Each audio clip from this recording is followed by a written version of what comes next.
sit down in your car. You're being filmed right now, baby. Okay. You going into antique archaeology. Huh?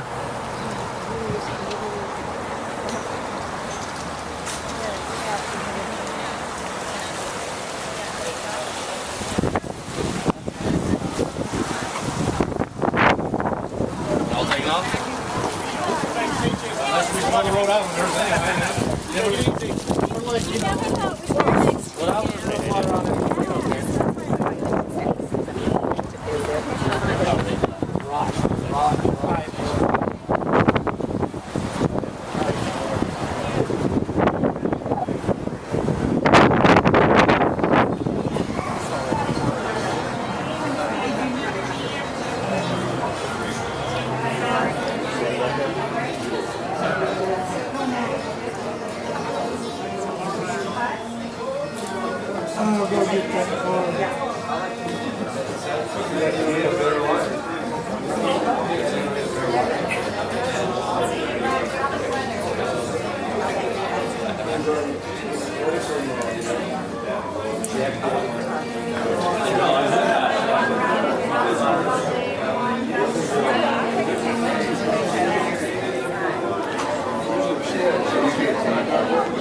Hey Mike, how you doing?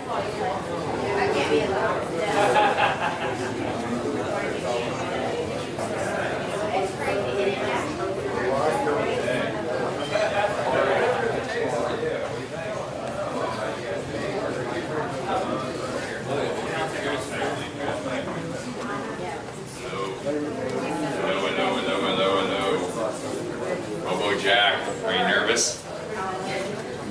He stopped being nervous 60 years ago.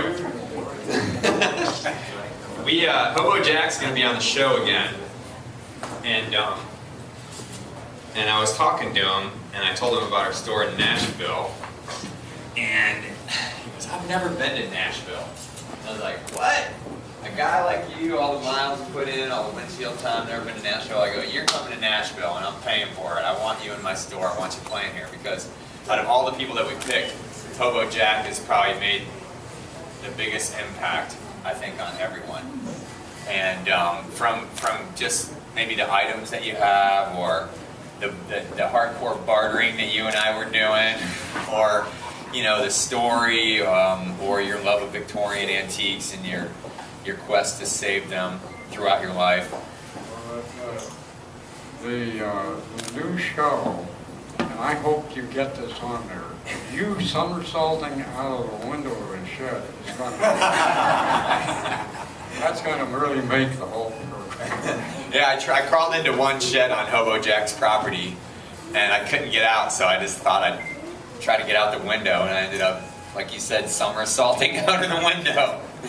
But in fact, I was getting into places that you hadn't been in a long time. You were picking with us. That's true. Mike has a way of finding things. It's almost like he can smell motorcycle parts. I didn't know I even had them. I'd had them so long I'd forgotten that they were there. Well, thank God you preserved them, you know, and I think that's what's cool about the show is people like you and a lot of other individuals that we come across on the road. Hobo Jack was buying this stuff and collecting it or coming across it before it was worth anything. I mean, it was really worth nothing back then, but it was worth a lot to him, and he saw the vision as far as like the history of it and wanting to preserve it and how important it was. And that's why I pitched the show for so long, for 4.5 years, is because I was meeting actually no one exactly like you. There's no one exactly like you, but a lot of people on the back roads of America that were telling me these amazing stories, and all these things were unfolding in front of me, and I wanted to be able to document that. So I started taping myself, and then 4.5 years later we had the show. But when I run into guys like you, it reminds me of why I do what I do, because you know, there's a lot going on now. You know, we got 10 people up in our grill all day long filming us, and you know, sometimes you can kind of lose sight of what's important to you and why you started down a certain path and journey, and then you realize how important people are in your life that you've surrounded yourself with, and you're one of those people. So I wanted to let you know how blessed I am that I met you, and how important it is that we tell your story again and again and again, because you are the true American treasure. This guy right here.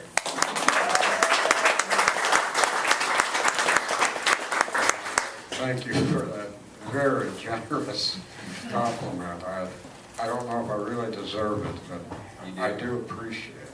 All right. Well, thank you so much. Thanks for coming here. I tried to get Hobo Jack to fly. He says, I don't fly. I say, all right, we're driving. Flying is for the birds. So he's here, and treat yourself to some of his books and his DVDs. He's incredible, and he's got a lot to say, whether it be through his music or through his pen, or just talking to him. If you got a chance, he'll bend your ear a little bit. And so thank you guys all for coming, and I look forward to your next set. Here you go, buddy.